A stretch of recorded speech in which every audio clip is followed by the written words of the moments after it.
They brutally forced her into the arena with a starved Lycan. It bowed at her feet and refused to attack.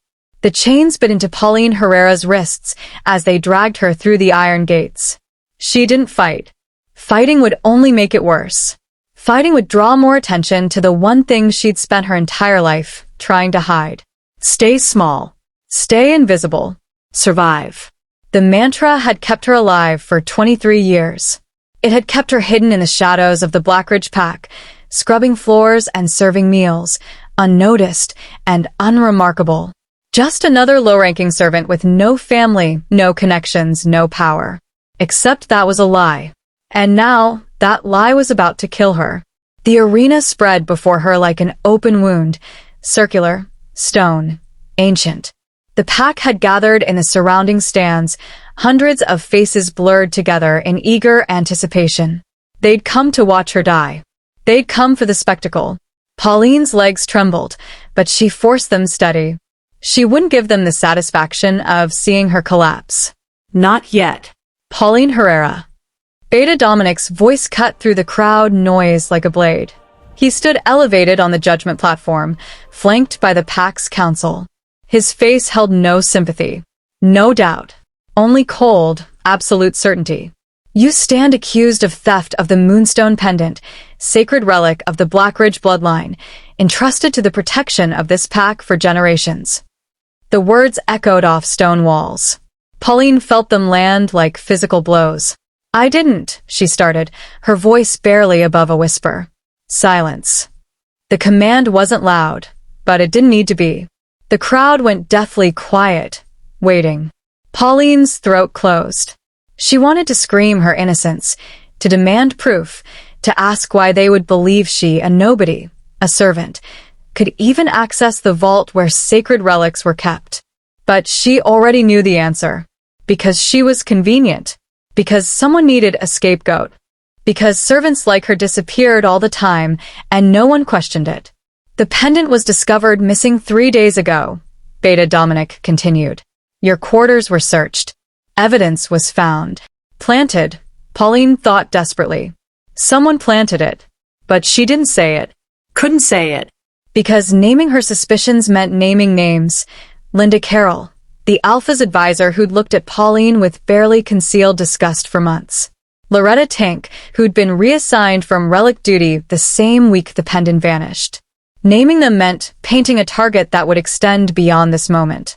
If she somehow survived. The theft of a sacred relic carries only one sentence, Beta Dominic said, and the crowd leaned forward, hungry. Trial by survival. 15 minutes in the arena with a starved Lycan.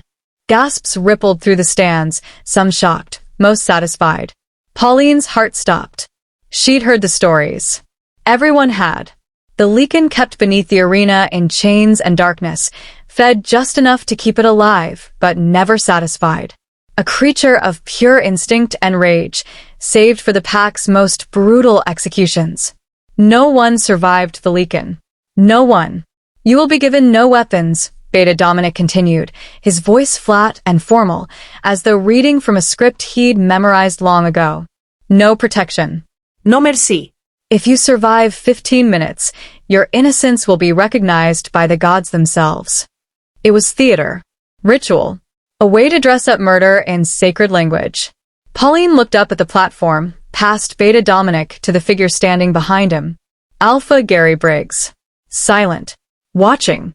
His expression unreadable from this distance, but his stillness spoke volumes. He wasn't going to stop this. The Alpha, who supposedly valued justice, who claimed to protect even the lowest members of his pack, was going to let this happen. Of course he is. Something bitter whispered inside her. You were never packed to him. You were always expendable. Do you have any final words? Beta Dominic asked, not because he cared, but because tradition demanded it. Pauline opened her mouth. Closed it. What could she say? That she was innocent? That she'd been framed? That this was murder disguised as justice? They didn't care. They never had. So instead, she lifted her chin and met Beta Dominic's gaze with the last shred of dignity she possessed.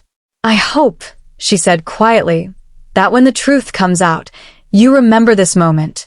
Beta Dominic's expression didn't change. Release the Lycan. The crowd roared. Somewhere beneath the arena floor, ancient mechanisms groaned to life. Chains rattled. A sound like thunder rolled up through the stone. Not thunder, Pauline realized with sick certainty. Footsteps.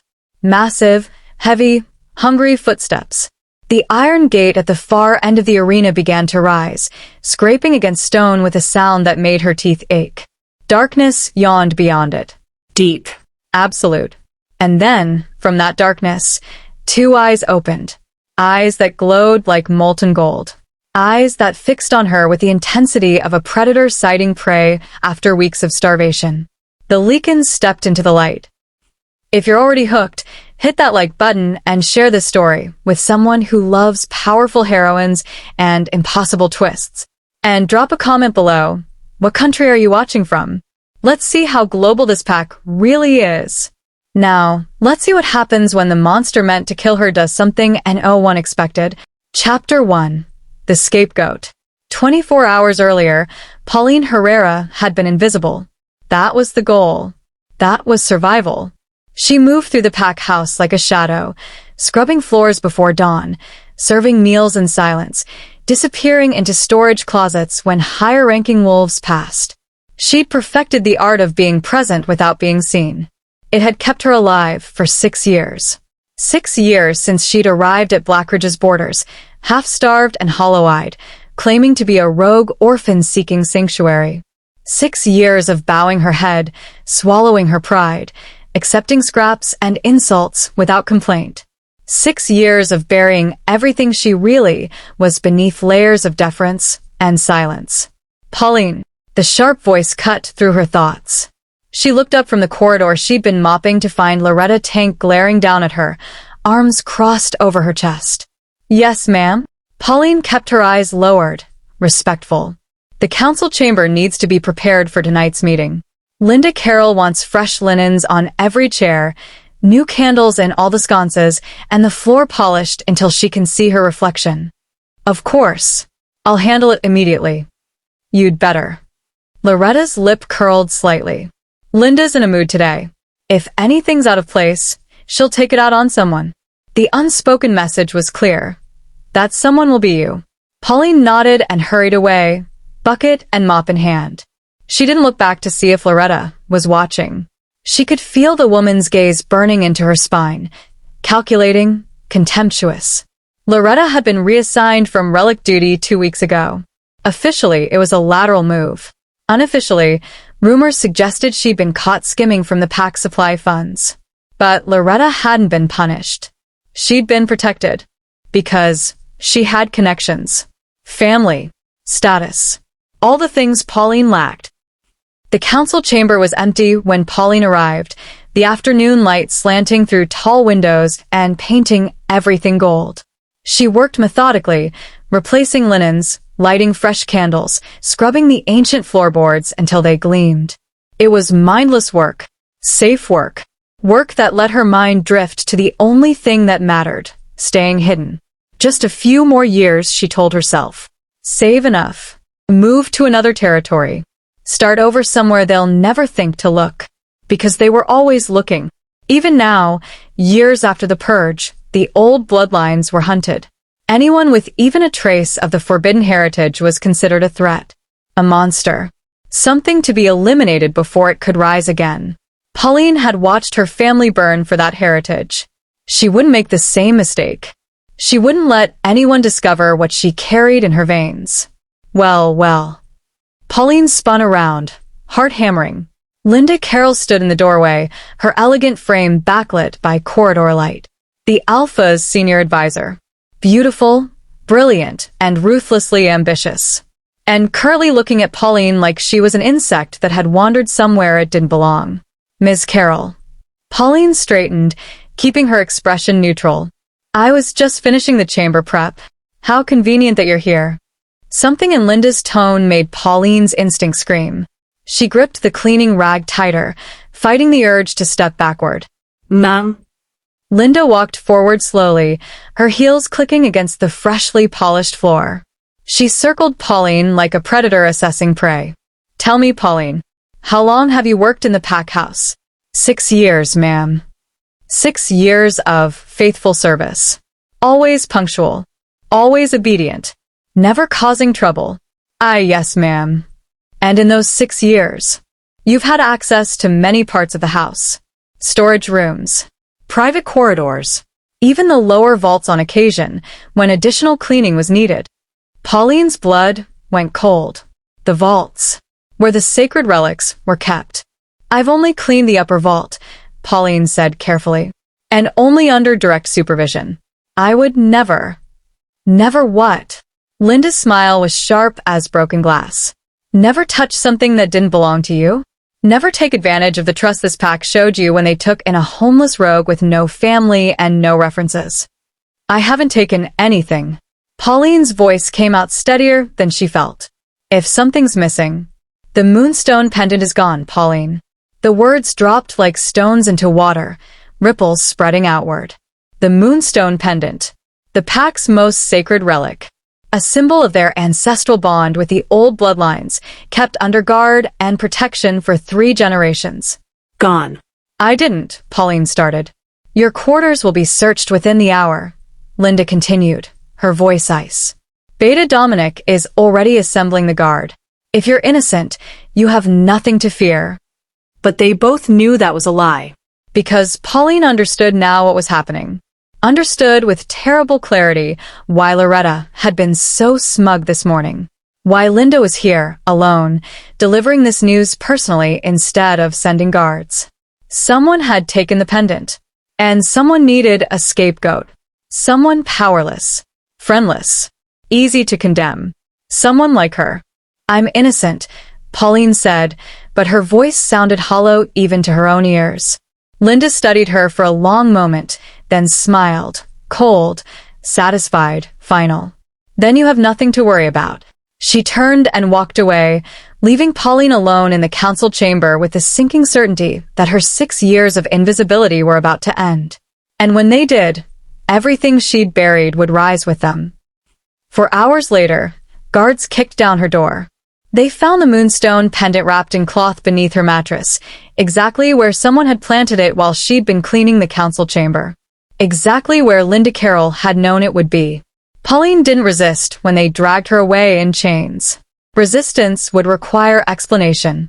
Explanation would require truth.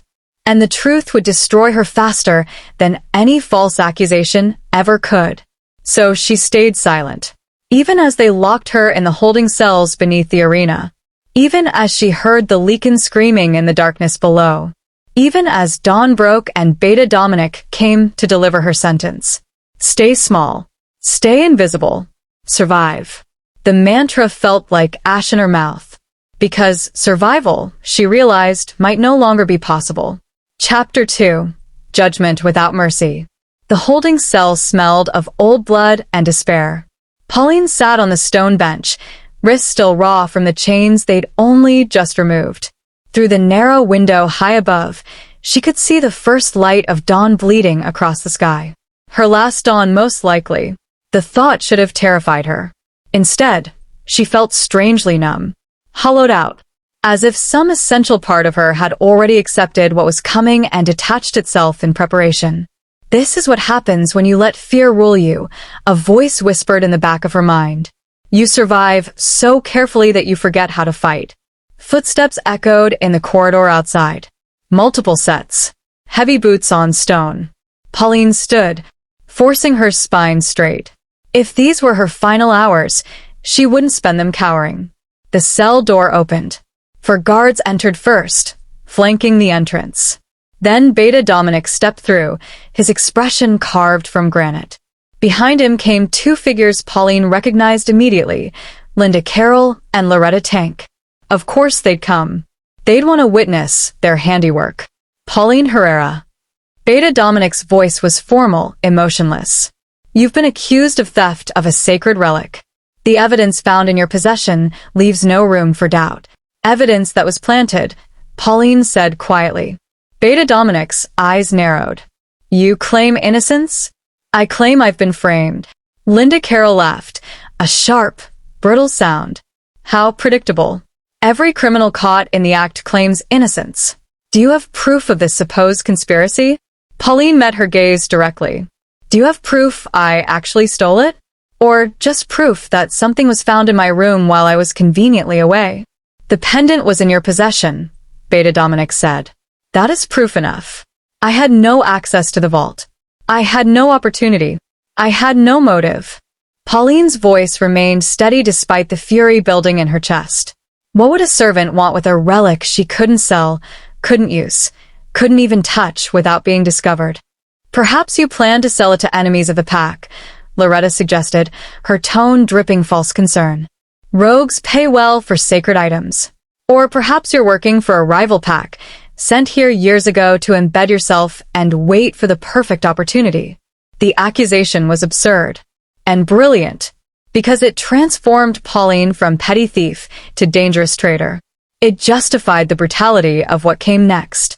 I'm not a spy, Pauline said flatly. Then explain how the pendant ended up beneath your mattress, Beta Dominic demanded. Someone put it there. Someone who had access to my quarters while I was occupied elsewhere. Who? Pauline looked at Linda Carroll, at Loretta Tank, at the two women who stood with expressions of perfect innocence, their conspiracy invisible beneath layers of status and privilege. She could name them, could throw accusations back and hope someone believed her. But she already knew how that would end. Her word against theirs. A servant against an advisor and a former vault keeper. No proof. No witnesses. No chance. I don't know, Pauline said finally, the lie tasting like copper in her mouth. Beta Dominic studied her for a long moment. Then you have no defense. I have the truth. The truth, Linda interjected smoothly, is that you were found with stolen property. The truth is that you've lived among us for 6 years with no verifiable history. The truth is that you appeared from nowhere, claiming to be a simple rogue, and we welcomed you despite our better judgment. The truth, Loretta added, is that the Alpha has been far too lenient with outsiders. This is what happens when we show mercy to those who don't deserve it. Pauline felt the trap closing. This wasn't just about framing her for theft. This was about sending a message. About reinforcing boundaries. About reminding the pack what happened to those who didn't belong. She was convenient in more ways than one. The council has reviewed your case, Beta Dominic said. Given the severity of the crime and the evidence against you, there will be no extended trial. Your sentence is immediate. Trial by survival, Linda said, and Pauline heard the satisfaction in her voice. 15 minutes in the arena with the Lycan. If you're truly innocent, the gods will protect you. The gods, Pauline thought bitterly. What gods would protect someone like me? And if I refuse, she asked, though she already knew the answer. Refusal is an admission of guilt, Beta Dominic replied. You'll be executed immediately. At least the arena gives you a chance, however small. Some chance. Some mercy. Pauline looked at each of them in turn. Beta Dominic, who enforced cruel laws without question. Linda Carroll, who'd orchestrated this entire nightmare. Loretta Tank, who'd planted the evidence and smiled while doing it. And somewhere beyond the cell, Alpha Gary Briggs, who would allow it all to happen because challenging it would require courage he didn't possess. When? Pauline asked quietly. Noon, Beta Dominic said. The pack will be assembled. You'll be brought to the arena in chains, as is tradition. Tradition, Pauline repeated hollowly. Linda stepped forward, her voice dropping to a whisper only Pauline could hear. You should have stayed invisible, girl. Should have kept your head down and your mouth shut. But you had to be in the wrong place at the wrong time. And now. She smiled. Now you'll be an example. They left her then, the cell door slamming shut with brutal finality. Pauline sank back onto the stone bench, her hands shaking for the first time since her arrest. This is it, she thought. This is how it ends. 6 years of hiding. 6 years of suppressing every instinct, every flicker of power, every whisper of the bloodline that ran through her veins like molten gold. 6 years of survival. All for nothing. She closed her eyes and felt something ancient stir deep inside her, something she'd locked away the night her family burned. Something that had waited patiently through years of servitude and silence. Something that recognized the scent of death approaching and whispered a single, terrible question. What if you stopped hiding? Pauline's eyes snapped open. Outside, the sun climbed higher. Noon was coming, and with it the arena, the Lycan, and a choice she'd spent 6 years refusing to make. By the time they came for her, Pauline Herrera had made her decision. Not to survive, but to stop pretending survival was the same as living. Chapter 3. The arena opens. The chains were heavier this time. Iron cuffs around her wrists, linked by thick chains that rattled with every step. 2 guards flanked Pauline as they marched her through the lower corridors of the pack house, toward the arena that waited like an open mouth. She could hear the crowd already. Hundreds of voices rising in anticipation, the sound building like a storm approaching. They were eager for this. Hungry for it. Blood and spectacle dressed up as justice. Keep moving, one of the guards grunted, shoving her forward when she hesitated at the corridor's end. Sunlight blinded her as they emerged into the arena proper. Pauline blinked against the brightness, her eyes adjusting slowly to reveal the scene before her. The arena was ancient, older than the pack house, older than Blackridge itself. Circular stone walls rose 30 feet high, topped with iron railings where the pack had gathered to watch. Every seat was filled. Wolves pressed shoulder to shoulder, craning for a better view. At the far end, elevated on the judgment platform, sat Alpha Gary Briggs. He wore formal robes, dark and severe, his expression carefully neutral. Beta Dominic stood at his right hand. Linda Carroll and Loretta Tank occupied positions of honor just below. All of them watching, waiting. The guards dragged Pauline to the center of the arena floor and locked her chains to an iron post embedded in the stone. She had perhaps 10 feet of movement in any direction. Enough to run, not enough to escape. Beta Dominic rose, and the crowd fell silent. Citizens of Blackridge Pack, his voice carried across the arena, amplified by the stone walls. We gather today to witness trial by survival, an ancient rite sanctioned by law and tradition, reserved for those accused of crimes against our most sacred bonds. Pauline's heart hammered, but she kept her face blank.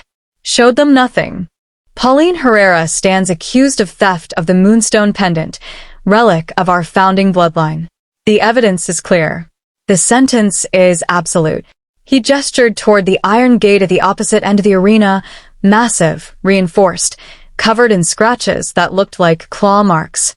Behind that gate waits the Lycan, kept by this pack for 3 generations, descended from the old bloodlines before the purge.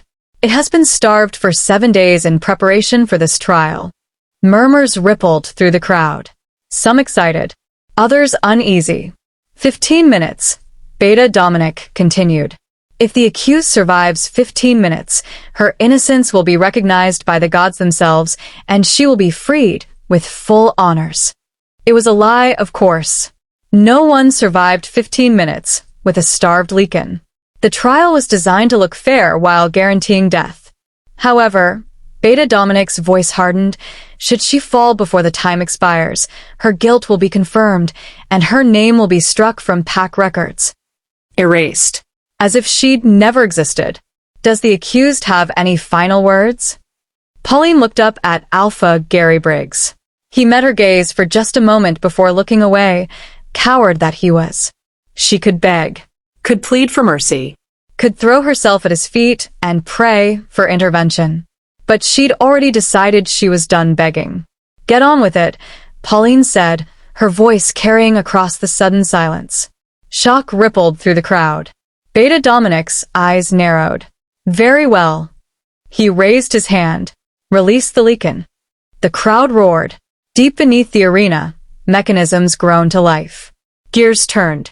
Chains rattled with a sound like thunder rolling through stone. The iron gate began to rise.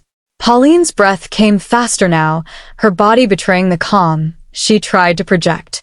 She pulled against the chains reflexively, testing their strength. Solid. Unbreakable. She had nowhere to run. Darkness yawned beyond the rising gate. Deep. Absolute. The kind of darkness that felt alive. And then, from that darkness, came the sound. A growl, low, resonant, vibrating through the stone beneath her feet. Not the growl of a wolf. Something deeper. Older. Wronger. The Lycan stepped into the light. It was massive, easily 9 feet tall, its body a grotesque fusion of wolf and something almost human. Muscle rippled beneath dark, fur matted with old blood. Its claws scraped against stone, leaving gouges in their wake. But it was the eyes that stopped Pauline's breath. Golden. Molten. Intelligent. This wasn't just a beast. It was something aware. Something that understood exactly what was happening. The Lycan's head swung toward her, nostrils flaring. The crowd went silent, holding its collective breath. For a long moment, nothing moved. Predator and prey, locked in a stillness that felt like the eye of a storm. Then the Lycan's lips pulled back, revealing teeth like daggers. And it charged. The speed was impossible, something that large shouldn't move that fast. One moment it stood at the gate. The next it was halfway across the arena, closing the distance with terrifying inevitability. Pauline's chains went taut as she backed against the post, her mind screaming at her to run, even though there was nowhere to go. The Lycan's claws tore up stone as it ran. Its growl built to a roar that shook the arena walls. 20 feet. 15. 10. The crowd was screaming now, a wall of sound that meant nothing compared to the thunder of approaching death. 5 feet. Pauline closed her eyes, felt something inside her break, not from fear, but from release. 6 years of suppression, of hiding, of forcing herself small. Enough. The word echoed through her mind like a command from somewhere ancient and absolute. The thing she'd buried rose like a tidal wave. Pauline's eyes snapped open, and they were no longer brown. They blazed gold. The Lycan was 3 feet away when it stopped. Not slowed. Not hesitated. Stopped. As if it had hit an invisible wall. The creature's momentum died instantly. It stood frozen, one massive paw raised mid-strike, its golden eyes locked with hers. The arena went deathly silent. Pauline stared at the Lycan. The Lycan stared back. And then, slowly, impossibly, the creature lowered itself to the ground. Its head bowed. Its body flattened against stone in a posture of complete, absolute submission. The Lycan, starved, feral, designed to kill, knelt before her like a subject before its queen. Pauline stood frozen, chains forgotten, her golden eyes blazing as the truth she'd buried for 6 years erupted into the light. The crowd erupted into chaos. And everything changed. Chapter 4. The Beast That Would Not Kill. Time fractured. 1 second, chaos. The next, absolute stillness. The Lycan remained bowed before Pauline, its massive body pressed against the arena floor, head lowered in a submission so complete it looked almost reverent. Steam rose from its fur in the afternoon sun, and its breathing, ragged moments ago, had slowed to something calm. Waiting. Pauline stared down at the creature, her golden eyes wide with shock that mirrored the crowd's. Her hands trembled, chains rattling softly. She hadn't meant to do anything. Hadn't consciously commanded or controlled. The power had simply responded, as if recognizing something it had waited years to find. What? Someone in the crowd whispered, the word cutting through silence like a knife. What is she? The question rippled outward. Confusion morphed into fear. Fear bred suspicion.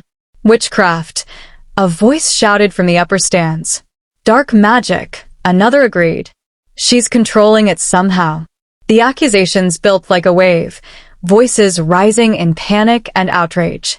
Wolves who'd come to watch an execution were now witnessing something that violated every law of nature they understood. Beasts didn't submit. Lycans didn't kneel.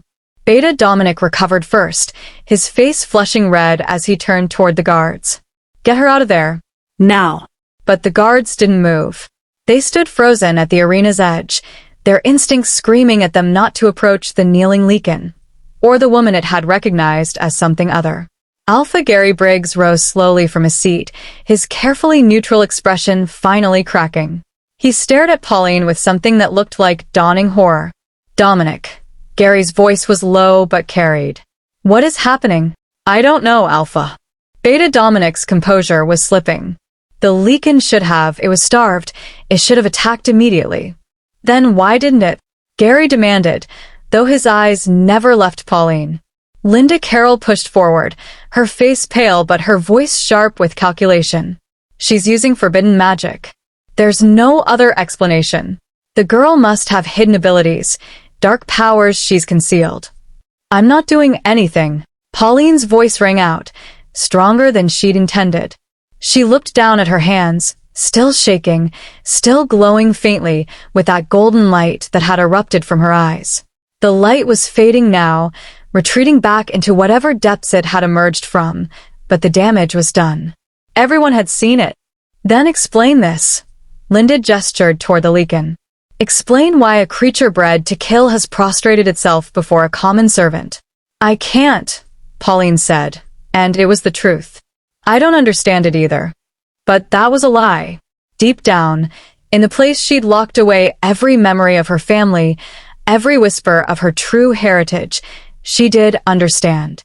The Lycan recognized her bloodline, the bloodline that had been purged, erased, hunted to extinction, the bloodline that had once ruled, not through force, but through the natural submission of beasts who knew their sovereigns on sight. The first blood. Get it away from her, Gary commanded, his voice tight. Sedate it. Chain it. I want that creature back in its cell immediately. Guards rushed forward with tranquilizer darts, moving cautiously around the still kneeling Lycan. It didn't resist. Didn't even flinch as the first dart struck its shoulder. Then a second. A third. Slowly, the creature's golden eyes began to dim. But before they closed completely, it looked at Pauline one final time. And she felt something pass between them. Not words, but understanding. Recognition. Loyalty. The Lycan collapsed unconscious. The guards moved quickly then, securing chains around its massive limbs and dragging it back toward the iron gate. The creature disappeared into darkness, leaving Pauline alone in the center of the arena. The crowd's fear transformed into outrage. She's corrupted. Tainted. Burn her. Dark magic must be purged. Pauline's chains suddenly felt inadequate. She looked up at the judgment platform, at Alpha Gary Briggs, who stood with his hand raised for silence. The crowd obeyed, though their fury simmered just beneath the surface. Pauline Herrera. Gary's voice was different now. Harder, colder. The voice of an alpha facing a threat he didn't understand. You will explain what just happened. Immediately. Pauline met his gaze, her golden eyes finally fading back to brown. I told you. I don't know. Lies. Loretta hissed from her position below the alpha. She knew exactly what she was doing. She's been hiding her true nature all along. What nature? Pauline cut in, anger finally breaking through her fear. You dragged me here to die. You expected that creature to tear me apart. And when it didn't, when something impossible happened that I can't even explain, you immediately assume I'm the villain? You controlled a Lycan, Beta Dominic said flatly. That is not natural. That is not possible unless... He stopped. His face went pale. Linda Carroll saw it too. Her eyes widened with something that looked like recognition. Then calculation. Unless what? Gary demanded. Beta Dominic's throat worked. When he spoke, his voice was barely above a whisper. Unless she carries first blood. The words fell like stones into deep water. Silence. Absolute. Terrified. Then the crowd exploded. First blood died out. It can't be. The purge eliminated them all. She's an abomination. Gary raised his hand again, but this time the crowd took longer to quiet. Fear had transformed into something uglier. More dangerous. Pauline looked around the arena, at hundreds of faces twisted with hatred and terror. At wolves who moments ago had wanted to watch her die, and now wanted it even more desperately. Because she wasn't just a thief anymore. She was proof that the bloodline they'd tried to erase had survived. That the power they'd feared for generations still existed. That everything they'd believed about the old order was a lie. Alpha. Linda Carroll's voice cut through the chaos, smooth and deadly. The law is clear. First blood is forbidden. Their existence is a threat to pack stability, to the natural order. If she truly carries that lineage, then she must be eliminated, Beta Dominic finished. Gary Briggs stared down at Pauline. She saw the struggle in his eyes. Alpha law versus something that looked almost like doubt. Is it true? He asked quietly. Are you first blood? Pauline's hands clenched into fists. She could lie, could deny it, could claim ignorance and pray for mercy. But she was done hiding, done pretending to be small, done surviving on her knees. Yes, Pauline said, her voice steady and clear. I am. The crowd roared, and Gary Briggs' face hardened into judgment. Chapter 5. Accusations of Darkness. The arena became a powder keg waiting for a spark. First blood. Abomination. Kill her before she corrupts the pack. The crowd's fury built like a physical force, waves of hatred and fear crashing against the arena walls. Wolves surged against the railings, pressing forward, their faces twisted with the kind of rage that came from ancient terror. Pauline stood at the center of it all, chains still binding her to the iron post, nowhere to run even if she'd wanted to. She'd finally told the truth. And it was going to destroy her. Silence. Alpha Gary Briggs' command cut through the chaos like a whip crack. The crowd obeyed, but barely, their fury simmering just beneath the surface, ready to erupt again at any moment. Gary descended from the judgment platform, his movements deliberate and controlled. Beta Dominic moved to follow, but Gary waved him back. This, apparently, required the Alpha's personal attention. He crossed the arena floor slowly, stopping just outside the radius of Pauline's chains. Up close, she could see the conflict warring behind his eyes. Duty versus something that might have been curiosity. Or fear. First blood, Gary said quietly, the words barely audible over the crowd's restless murmuring. Do you understand what you've just admitted? That I come from a lineage your ancestors tried to exterminate. Pauline met his gaze, without flinching. Yes, I understand. Then you understand why the law exists. Why your bloodline was deemed too dangerous to survive. Because you feared us, Pauline said flatly. Because we could do things you couldn't control. Things that threatened your power structure. Gary's jaw tightened. Your bloodline could command beasts. Bend wolves to their will. They claim divine right to rule, said the creatures of this world recognize them as sovereigns. That kind of power corrupts. It always has. Or maybe, Pauline's voice hardened, you just didn't like that someone else was born with authority you had to fight for. A flash of anger crossed Gary's face. Your family waged war, destroyed entire packs who refused to bow. The purge wasn't genocide. It was survival. My family were healers. Pauline's composure finally cracked. My mother never raised a hand in violence. My father spent his life mediating disputes between packs. They died because someone decided our existence was inconvenient. Alpha. Linda Carroll's voice rang out from the platform. This is exactly what First Blood does. They manipulate. They twist truth. They make you doubt what you know to be right. Murmurs of agreement rippled through the crowd. Linda descended the steps with Loretta in her wake, both women wearing expressions of righteous conviction. She's been among us for 6 years, Linda continued, addressing the crowd now instead of Gary. 6 years of watching, learning, waiting. And now we discover she carries the blood of our greatest enemies? This was never about a stolen pendant. This was about infiltration. I didn't infiltrate anything, Pauline snapped. I was a refugee, a survivor. I came here because I had nowhere else to go. How convenient, Loretta sneered. A helpless orphan with no history, no family, no connections. The perfect cover for a spy. Spy for whom? My entire bloodline is dead. Is it? Linda's smile was cold. The purge happened 20 years ago. Plenty of time for survivors to breed, to hide their children among normal wolves, to wait for the perfect moment to strike. The logic was poisonous and effective. Pauline saw it spreading through the crowd like infection, the fear transforming into certainty. She wasn't just dangerous. She was part of a larger conspiracy, a threat that needed to be eliminated. She controlled the Lycan, someone shouted from the stands. What's to stop her from controlling us? Nothing, another voice agreed. First blood can bend any beast to their will. We're all in danger. I can't control wolves, Pauline said desperately. I've never tried. I didn't even know I could affect the Lycan until it happened. More lies, Linda said smoothly. First blood are masters of deception. It's how they survived this long. Gary held up his hand for silence. The crowd obeyed reluctantly. Pauline Herrera. His voice was formal again, alpha law reasserting itself over personal doubt. By your own admission, you carry first blood. That lineage is forbidden by treaty, outlawed across all territories.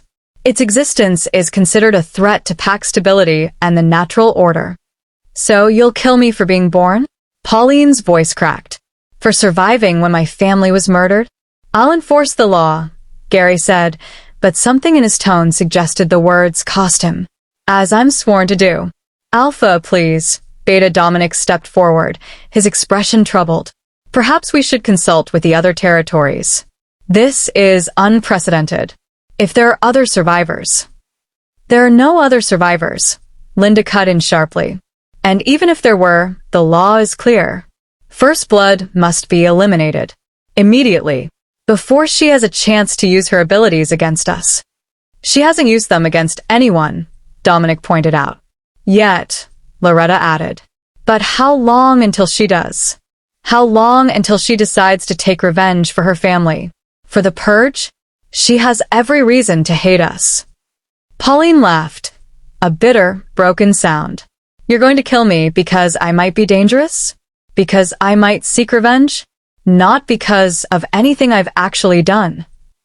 You controlled a Lycan, Linda said coldly. That's enough. The crowd roared its agreement. Gary looked at Pauline for a long moment. She saw the decision forming behind his eyes, saw him choosing safety over justice, tradition over mercy. The original sentence stands, Gary said finally, but modified. You will not face the Lycan again. Instead, you will be executed at sunset by. No. The word came from the arena entrance. Every head turned.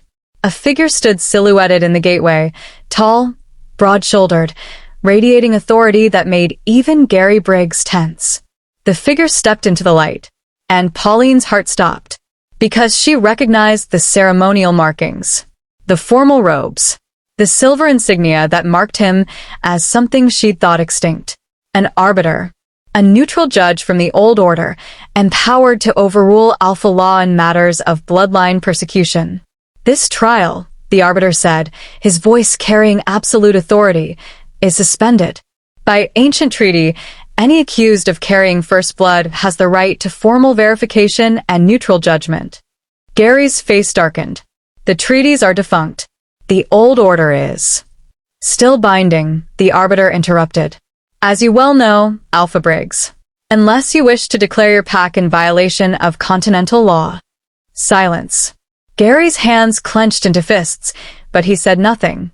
The arbiter walked forward, his gaze fixed on Pauline.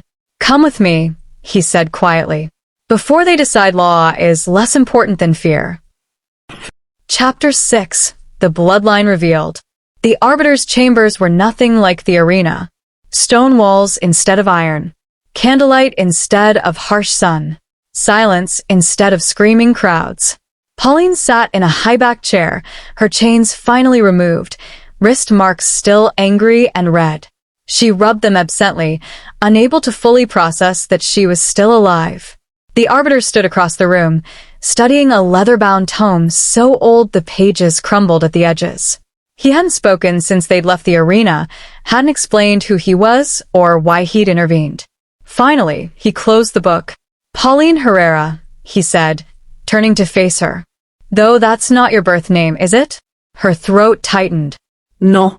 What was it? She hesitated. Speaking the name aloud felt like conjuring ghosts. Pauline Ashenvale, daughter of Marcus and Elena Ashenvale. last of the first bloodline of the Northern Territories. The Arbiter nodded slowly. I thought so. You have your mother's eyes. Pauline's head snapped up.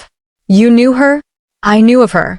I was young when the purge happened, barely trained as an arbiter. But I remember the reports. The Ashenvale line was renowned for their healing gifts and their ability to commune with ancient beasts. He paused. They were also reportedly the most peaceful of the first blood families. Then why didn't you stop it? The words came out sharper than intended. If you knew we were peaceful, if you knew the accusations were lies, why didn't the arbiters intervene? Because we were overruled. His voice carried old bitterness. The Alpha Council voted unanimously. They claimed First Blood posed an existential threat. They said the risk was too great, the power too dangerous. The arbiters argued for trials, for verification, for mercy. We were ignored. So, you just let it happen. We tried to save who we could. The arbiter's jaw tightened. I personally helped 12 families escape, gave them new identities, new lives. But there were hundreds, and the hunting parties were thorough. Pauline looked away, throat burning. 12 families. Out of hundreds. Why help me now? She asked quietly. If you couldn't stop them then, why risk everything for one person now? Because this time I have leverage. The Arbiter moved to the window, gazing out at the darkening sky. The Continental Treaties still hold power, even if the Alphas pretend otherwise. And because your ability, what happened with the Lycan, proves something the Council has been trying to suppress for 20 years. What? That First Blood wasn't about control or domination. He turned back to her. It was about recognition. The beasts didn't obey your bloodline because you enslaved them. They recognized you as kin, as part of the natural order they belonged to. Pauline shook her head. I don't understand. Your ancestors didn't command beasts through magic or force. They communicated with them. The creatures recognized First Blood as bridgewalkers, beings who existed between the human and animal worlds. When that Lycan bowed to you, it wasn't submission. It was acknowledgement. The words settled over her like a revelation and a weight combined. But the Council said. The Council lied. The Arbiter's voice hardened. Or rather, they believed their own propaganda. First Blood became whatever story justified the purge. Mind controllers. Would-be tyrants. Monsters who could bend wolves to their will. None of it was true, but truth matters less than fear. And you can prove this. I have testimony, records, accounts from arbiters who investigated before the purge began. Documentation of what First Blood actually were. Healers, mediators, protectors. He gestured to the shelves lining the walls. The problem is making anyone listen. Gary Briggs won't, Pauline said flatly. He's already decided I'm dangerous. Alpha Briggs is conflicted. I saw it in his face. He wants to enforce the law, but he's not comfortable with executing someone for being born. The Arbiter pulled a chair across from her, sitting. That's why we need to act quickly, before his advisors convince him that duty matters more than conscience. What do you mean, act? There's a formal process. A bloodline verification hearing. It hasn't been invoked in over 50 years, but it's still legal. If I call for one, the Alpha Council can't refuse without violating the treaties. Hope flickered in Pauline's chest. And then what? They verify I'm First Blood and execute me anyway. Or they verify your First Blood and are forced to acknowledge that you've lived peacefully among them for 6 years without causing harm. That you saved yourself in the arena not through violence, but through connection. The Arbiter leaned forward. Pauline, you're living proof that the purge was based on lies. If we can get that truth in front of the Continental Assembly, we can rewrite the law. And if we can't, his expression grew grim. Then you'll need to run. Far and fast. Because Gary Briggs can only hold off his pack for so long before fear overrides law. Footsteps echoed in the corridor outside. The Arbiter stood quickly. That will be the Alpha's guard. I requested a formal audience. He's coming to hear my petition for the verification hearing. Pauline's pulse jumped. Now? Already. Speed is our ally. The longer we wait, the more Linda Carroll and her faction can poison opinion against you. He straightened his robes. When Gary arrives, say nothing unless I direct you to speak. Let me handle the politics. The door opened. Gary Briggs entered, flanked by Beta Dominic and 2 guards. His face was unreadable, but tension radiated from every line of his body. Arbiter Thorn, Gary said, his tone carefully neutral. You requested an audience. I did. The Arbiter, Thorn, stepped forward. I'm invoking Continental Law, Section 12, Subsection 9. I call for a formal bloodline verification hearing for Pauline Shenvale, last of the first bloodline. Gary's expression darkened. You're asking me to put her on trial again. I'm asking you to give her justice. Real justice. Not mob execution. The Pack wants her dead. The Pack wants security. Proof that she's not a threat. Thorn's voice remained steady. Give them that proof through law, not blood. Gary's gaze shifted to Pauline. She forced herself to meet his eyes, to not look away. If I grant this hearing, Gary said slowly, and the verification proves she's dangerous, then I will personally execute her, Thorn interrupted. You have my word as arbiter. Silence stretched between them. Finally, Gary exhaled. 3 days. I'll convene the verification hearing in 3 days. But she remains confined until then. And if she tries to use her abilities on anyone, she won't, Thorn said firmly. Gary nodded once, then turned and left, his guards following. The door closed. Pauline released a breath she hadn't realized she was holding. 3 days, she whispered, to prove I deserve to live. Thorn placed a hand on her shoulder. 3 days to prove they were wrong to fear you. Chapter 7. The Alpha's Decision. Gary Briggs didn't sleep that night. He stood in his private study, staring at the maps that covered his walls, territorial boundaries, pack alliances, trade routes that kept Blackridge prosperous and secure. Everything he'd built over 15 years as Alpha. Everything that could collapse if he made the wrong choice. You're going to wear a hole in the floor. Gary turned. Beta Dominic stood in the doorway, 2 glasses and a bottle of whiskey in hand. Couldn't sleep either? Gary asked. Hard to sleep when the pack's ready to tear itself apart. Dominic crossed the room, set the glasses down and poured. Linda's been making the rounds. Building support for an emergency council vote to override your decision. Gary took the offered glass but didn't drink. She moves fast. She's scared. They all are. Dominic settled into a chair, his expression thoughtful. The question is whether they're more scared of what Pauline might do, or what it means if the purge was wrong. The purge happened before either of us were born. But we inherited the consequences. Dominic swirled his whiskey. If Arbiter Thorn is right, if First Blood wasn't the threat we were told, then our predecessors committed genocide. That's not something people want to believe about their heroes. Gary finally drank, letting the burn ground him. You think I should refuse the hearing? I think you're in an impossible position. Dominic met his gaze steadily. If you grant the hearing and Thorn proves she's harmless, you legitimize a bloodline we've spent 2 decades claiming was too dangerous to exist. Half the pack will call you weak. The other territories will question Blackridge's commitment to the old laws. And if I refuse the hearing, you execute an innocent woman to maintain a comfortable lie. Dominic's voice was quiet, and prove that fear matters more than truth. Gary set his glass down harder than intended. There's no good choice here. No, Dominic agreed. But there's a right one. Before Gary could respond, footsteps pounded in the hallway. A young guard burst through the door, barely pausing to knock. Alpha. The council chambers. Linda Carroll's called an emergency session. She's demanding you appear immediately. Gary and Dominic exchanged looks. Here we go, Dominic muttered. The council chamber was already full when Gary arrived. Linda Carroll stood at the center of the room, Loretta Tank beside her, both women radiating righteous fury. The other council members lined the walls, some looking determined, others uncertain, all of them tense. Alpha Briggs, Linda said formally. Thank you for joining us. You summoned me to my own council, Gary replied evenly. What's this about? About the survival of this pack. Linda gestured broadly. You've agreed to a bloodline verification hearing for a confirmed first blood.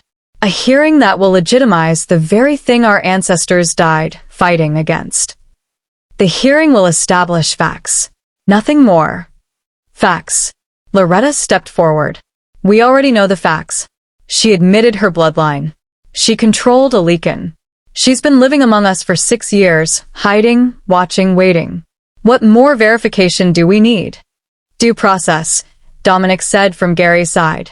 Or have we abandoned that entirely? Due process is for pack members, Linda shot back.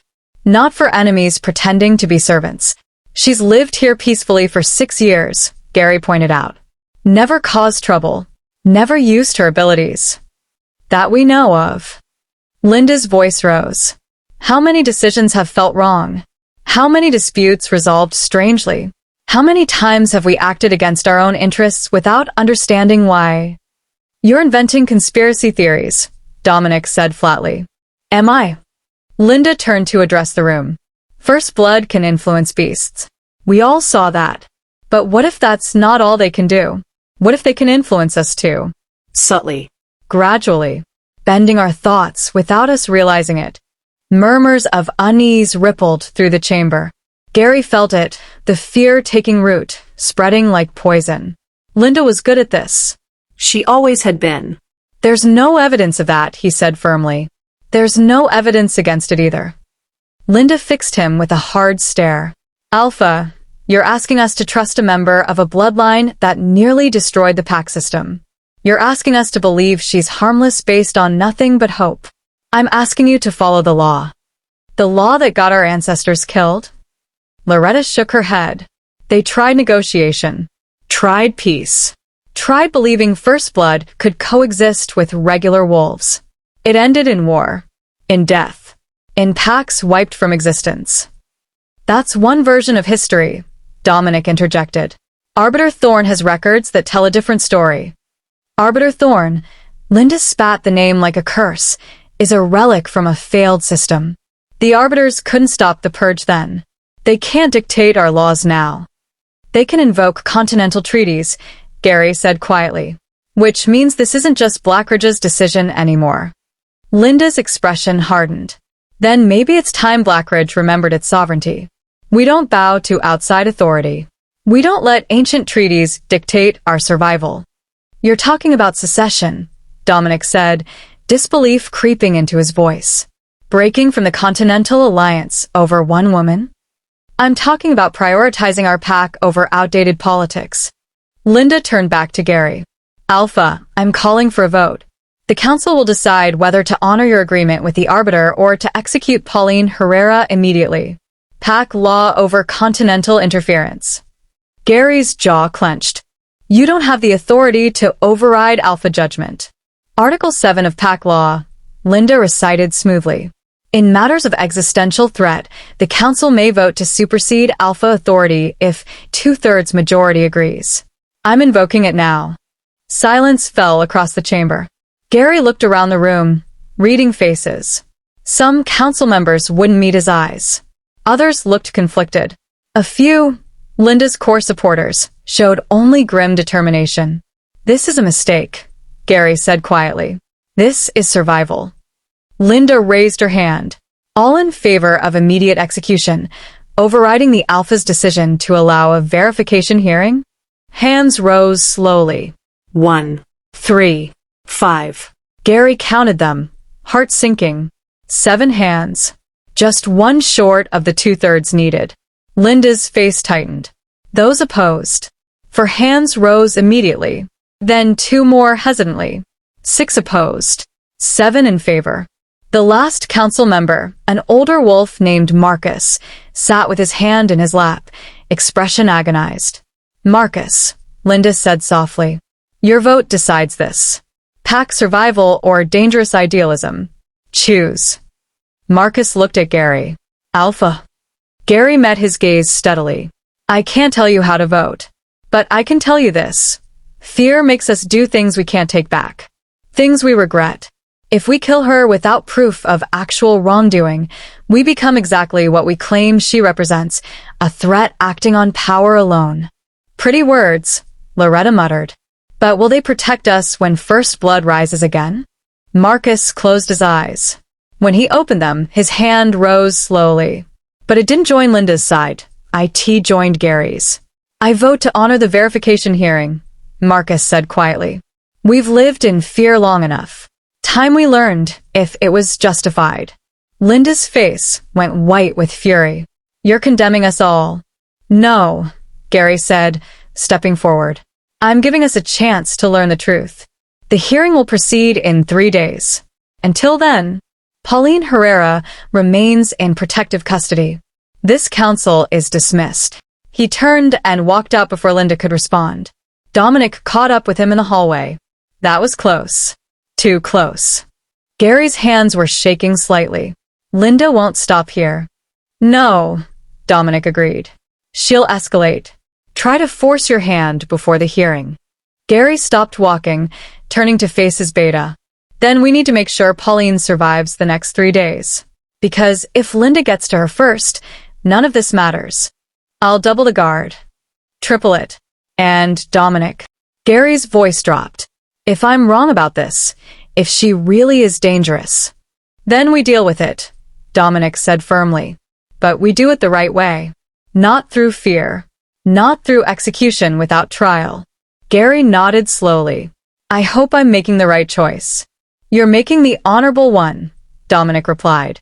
Sometimes that's all we can do. Chapter 8. Enemies Awaken. The message arrived at dawn, carried by a wolf Pauline had never seen before. Arbiter Thorn read it in silence, his expression growing darker with each line. Finally, he folded the parchment and set it on the table between them. What is it? Pauline asked. Confirmation of what I feared. Thorn's voice was tight. Linda Carroll didn't stop with a council vote. She sent ravens to the neighboring territories last night. By now, every alpha within 200 miles knows there's a living first blood in Blackridge. Pauline's stomach dropped. Why would she do that? To force Gary's hand. If other packs demand your execution, he'll have no choice but to comply or risk war. Thorn stood, pacing to the window.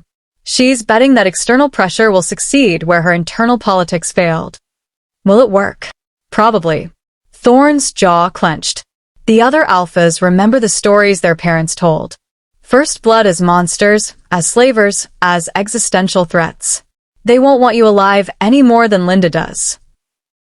Before Pauline could respond, heavy footsteps echoed outside. The door burst open. Not guards this time, but Beta Dominic himself, his expression grim.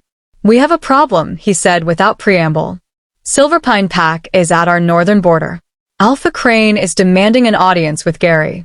Immediately. Thorn cursed under his breath. How many warriors did he bring? 50. Maybe more. Dominic's gaze shifted to Pauline. And he's not alone. Reports coming in say Ironclaw Pack is mobilizing from the east. Storage from the south. They're surrounding us, Pauline whispered. They're making a statement. Thorn's voice hardened. Show of force. Political pressure. They want Gary to know he can't protect you without consequences. Can he? Pauline looked between them. If 3 packs demand my death, then we have a territorial crisis. Dominic ran a hand through his hair. Gary's already in the assembly hall. Crane arrived an hour ago. The conversation isn't going well. Take me there, Thorn said immediately. That's not. If they're discussing her fate, she deserves to hear it. Thorn's tone left no room for argument. And I have authority to participate in any hearing involving bloodline law. Gary knows this. Dominic hesitated, then nodded. Keep her between us. And if things turn violent, they won't, Thorn said, though his hand moved to the blade at his hip. Not with an arbiter present. Even Crane isn't stupid enough to start a blood feud in front of a continental witness. The assembly hall felt like a trap. Alpha Crane stood across from Gary, a mountain of a man with silver-threaded hair and eyes like winter ice. 2 of his warriors flanked him, both looking ready for violence. Linda Carroll and Loretta Tank stood off to the side, expressions carefully neutral, but eyes gleaming with satisfaction. The room fell silent when Pauline entered. Crane's gaze locked onto her immediately. Recognition flickered across his face, not of her specifically, but of what she represented. So it's true, Crane said, voice like gravel. First blood, living and breathing in Blackridge territory. Her name is Pauline Herrera, Gary said evenly. And she's under my protection while awaiting a verification hearing. Protection? Crane laughed, a harsh sound. Briggs, you're harboring a genetic weapon. The treaties were clear. First blood existence threatens pack stability across all territories. The treaties also mandate due process before execution, Thorne said, stepping forward. I'm Arbiter Thorne. This woman is entitled to formal verification before any sentence is carried out. Crane's expression darkened. Arbiters have no authority in Silverpine. We don't recognize your outdated continental laws. Then you're in violation of the pacts your grandfather signed, Thorne replied calmly. Which means any aggression you take here is grounds for full continental sanctions. Sanction? Crane's smile was cold. You think the other territories will side with Blackridge over this? Look around, Arbiter. 3 packs mobilizing. More on the way. We're not isolated voices. We're unified response to a threat Gary Briggs refuses to eliminate. Because I follow the law, Gary said, his voice hard. Not mob justice. The law failed 20 years ago. Crane moved closer. Deliberate intimidation. First blood nearly destroyed the pack system. My father fought in the purge. Watched his alpha die to a woman who could command wolves like puppets. We ended that bloodline for a reason. Your father fought in a genocide, Thorne said flatly. Based on propaganda and fear. Based on survival. Crane turned to Pauline, his disgust unconcealed. How many are there? How many more of you are hiding, waiting to strike? I'm alone, Pauline said, forcing her voice steady. My family is dead. I'm the last. Convenient claim. Impossible to verify. Crane looked back at Gary. She could have a dozen siblings scattered across the territories. Could be part of a coordinated resurgence. You willing to bet your pack on her word? I'm willing to bet on the truth, Gary replied. Which the verification hearing will establish. There won't be a hearing. Linda's voice cut through the tension. Alpha Crane, tell him what the other territories decided. Crane's smile returned. Joint resolution. Signed by 7 alphas this morning. First blood constitute existential threat under Article 19 of the Continental Accords. Any territory harboring verified first blood after sunset tomorrow will be considered in breach of alliance and subject to military intervention. The words hit like a physical blow. You're threatening invasion, Dominic said, disbelief in his voice. We're enforcing law, Crane corrected. Gary has until tomorrow night to execute her. After that, we come in and do it ourselves. And if Blackridge resists, he shrugged. Well, that's Gary's choice to make. This is insane, Gary said. You're ready to start a war over one woman? We're ready to prevent a war, Crane replied. By eliminating the spark before it becomes a wildfire. Your father would have understood. He fought in the purge too. Gary's hands clenched into fists. My father also taught me that power without principle is tyranny. And principle without strength is suicide. Crane turned toward the door, his warriors falling in behind him. Sunset tomorrow, Briggs. Execute her or we will. Those are your options. He paused at the threshold, looking back. And Gary? If you choose wrong, it won't just be her blood on your hands. It'll be your pack's. The door slammed shut behind him. Silence filled the hall. Linda stepped forward, her voice soft but cutting. Alpha, please. This has gone far enough. 7 territories united against us. We can't fight them all. You have to see reason. Reason? Gary's voice was dangerous. You orchestrated this. Sent those ravens knowing exactly what would happen. I protected our pack, Linda said, unflinching. Something you seem to have forgotten how to do. Everything is now. Gary looked at Pauline. But it's your life we're gambling with. Your choice. Pauline thought of the arena, of the Lycan bowing instead of killing, of 6 years living in fear, hiding who she was. She was tired of hiding. "Do it," she said. "Hold the hearing. Let them see the truth." Gary nodded slowly. "Then we have 1 day to prepare. And 1 chance to get this right." Chapter 9. The Rise of the Unbroken. The hearing convened at noon in the great amphitheater, the only space large enough to hold what had become a continental gathering. 7 alphas sat in the elevated judgment seats, their warriors lining the walls. Blackridge Pack filled the lower tiers, silent and tense. Arbiter Thorn stood at the center platform, formal robes marking him as neutral authority. And Pauline stood beside him, chains conspicuously absent, facing the assembled power of the wolf territories. She'd expected to be terrified. Instead, she felt strangely calm, maybe because there was nothing left to hide. No more pretending, no more survival through invisibility. Today, she was completely exposed. Today, she would live or die as herself. "This hearing," Thorn began, his voice carrying through the amphitheater, "is convened under continental law to verify the nature and threat level of first blood lineage. Pauline Ashenvale stands accused of carrying forbidden bloodline. She has the right to present evidence in her defense." Evidence? Alpha Crane leaned forward.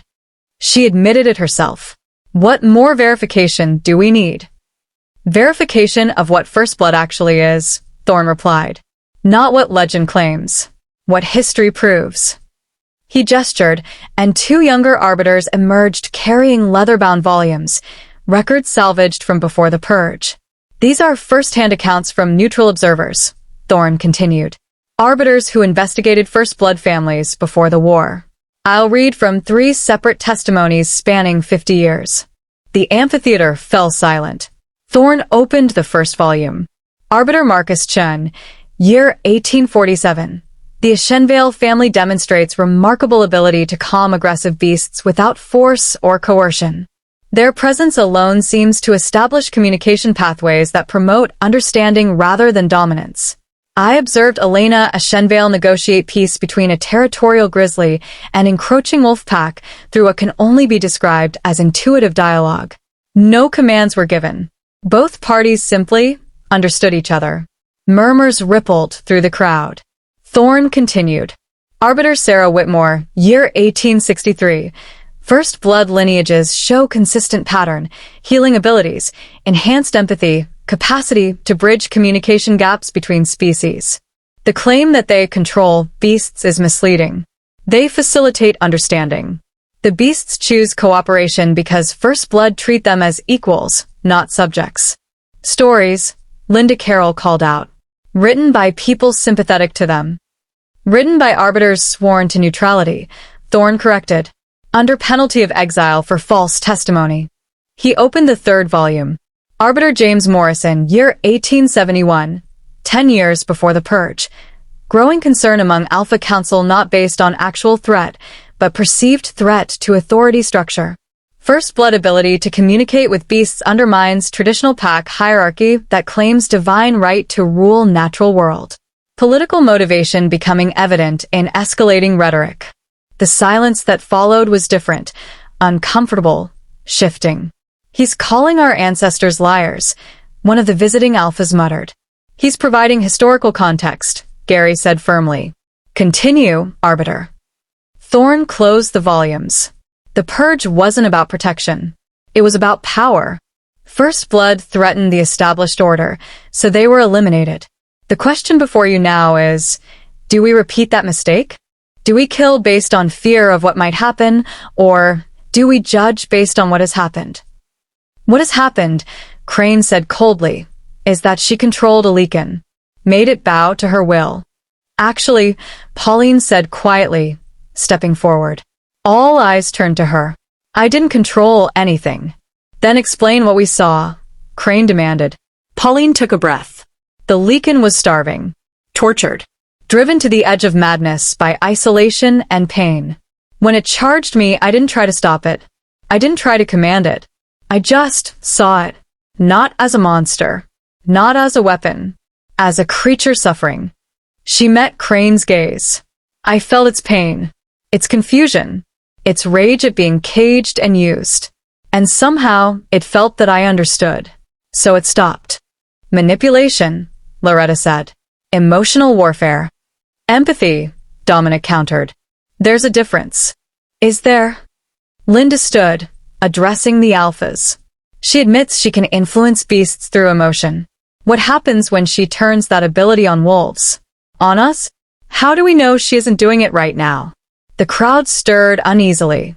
Because, Gary said, rising to face Linda, if she could control us, she would have done it 6 years ago. She would have made me protect her from the beginning. Made the council vote in her favor. Made every single person here forget she existed. His voice carried absolute conviction. But she didn't. She lived quietly, caused no trouble, and only revealed herself to save her own life. Or she was waiting, Linda insisted. Building strength. Waiting for the right moment to... To what? Pauline's voice cut through. To orchestrate my own execution? To ensure every pack in the territory wants me dead? If this was my master plan, I'm terrible at it. Surprised laughter rippled through the Blackridge section. Even some of the visiting wolves looked uncertain now. The truth, Pauline continued, voice steady, is that I've spent 6 years being exactly what Linda accused me of pretending to be: powerless. Invisible.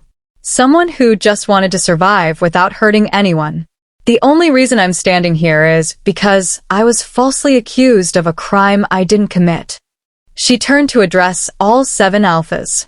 You can kill me. You have the numbers, the strength, the authority. But you should know what you're really doing. You're not executing a threat. You're not preventing a war. You're murdering someone whose only crime was being born different. And you're doing it because it's easier than admitting your ancestors might have been wrong. The amphitheater fell completely silent. Alpha Crane stood slowly. Powerful words. But words don't change reality. You're still first blood. You still carry abilities that threaten pack stability. Then test me, Pauline said. Right here. Right now. Bring in aggressive wolves. Hostile beasts. See if I can control them against their will. Thorne's eyes widened. Pauline, that's the only way to prove the truth, she finished. I'll submit to any test they want. And when I fail to control anyone because I can't, maybe they'll finally believe me. Crane studied her for a long moment. Then he nodded. Very well. Bring in the test subjects. 2 hours later, the results were undeniable. Pauline stood in the center of the amphitheater, exhausted but vindicated. Around her, 6 wolves and 3 captured beasts, all previously aggressive, sat calmly. Not controlled. Not dominated. Simply at peace. She didn't command them. One of the visiting alphas said, wonder in his voice. She just made them feel safe. It's not control, another agreed. It's communication. Crane's expression was unreadable. Finally, he spoke. The evidence suggests first blood lineage does not pose the threat historical record claimed. Linda surged to her feet. This is madness. You're going to let her live based on one demonstration. I'm going to follow the evidence, Crane said flatly. Something our ancestors should have done. He looked at Gary. Blackridge may keep its first blood, but she remains your responsibility. If she causes harm, she won't, Gary said firmly. Crane nodded once. Then this hearing is concluded. The execution order is rescinded. The amphitheater erupted, some in relief, others in protest, but the decision was made. Pauline's legs gave out. Dominic caught her before she hit the ground. You did it, he murmured. You actually did it. Pauline looked up at Gary, who stood watching her with something that might have been respect. No, she whispered. We did. Epilogue. 3 months later, Pauline stood at the edge of Blackridge territory, watching the sunset paint the forest gold. She wasn't a servant anymore. Gary had offered her a position as pack liaison, someone who could mediate disputes, communicate with difficult beasts, help heal the rifts between wolves and the natural world they'd tried to dominate. She'd accepted. Linda Carroll had left Blackridge 2 weeks after the hearing, taking Loretta and a handful of loyalists with her. Gary hadn't stopped them. Some wounds, he'd said, needed time and distance to heal. Arbiter Thorne had stayed, helping Pauline document everything she knew about First Blood abilities. Together, they were building a new archive, one based on truth instead of fear. And the Lycan? It had been released into the wild, healthy and free. Sometimes, late at night, Pauline felt its presence in the forest. A distant recognition. A remembrance of the day they'd saved each other. "You're brooding again." Pauline turned. Gary approached, 2 cups of tea in hand. Their relationship had shifted over the months, still professional, but with an undercurrent of something neither had named yet. "Just thinking," she said, accepting the tea, "about how close we came to repeating history." "We didn't, though." Gary stood beside her. "Because you were brave enough to tell the truth. And I was smart enough to listen. You risked everything for me." "I risked everything for what was right," he corrected. "There's a difference." They stood in comfortable silence, watching darkness claim the sky. Finally, Pauline spoke. "The world tried to erase me. Erase what I am." "And failed," Gary said quietly. "You're still here. Still standing. Unbroken." Pauline smiled. "Unbroken," she repeated. "I like that." In the distance, a wolf howled. Then another. The pack, singing to the rising moon. And for the first time in 6 years, Pauline howled with them. If you enjoyed this story, please subscribe, like, and share this story as your support. It means a lot to us. See you in the next story.